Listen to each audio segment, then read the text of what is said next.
In today's video, I'm going to teach you how to use location groups in Google Ads. By the end, you'll know exactly where to find location groups, how to create one, and how to set it up cleanly so you can use it confidently in your campaigns later. First, go to your Google Ads account. Make sure you're in the right account and have the appropriate access level, since some menus are only visible to users with full permissions. Give the page a moment to load so all the tools are available across the top navigation bar. Next, click the Tools option. You'll find it at the top of the interface, usually represented by a wrench icon. This opens a panel of settings that help you manage shared assets and account-level features. From there, click Shared Library. Shared Library is where Google Ads keeps reusable items you can apply across multiple campaigns.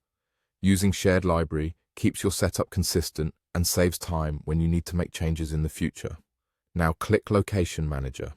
This area organizes your business locations and related assets. It's the hub for anything tied to physical locations you might use in ads or extensions. Within Location Manager, click Location Groups. Location groups let you bundle multiple locations into a single reusable group. That way, instead of selecting locations one by one every time, you can apply the group wherever you need it, keeping your structure tidy and consistent. Click the plus icon to create a new group. This opens a simple form. Start by entering a clear, descriptive location group name. Use a naming convention that makes sense to your team, something like region, store type, or service area. A good name helps you quickly recognize the group later and prevents confusion as your account grows.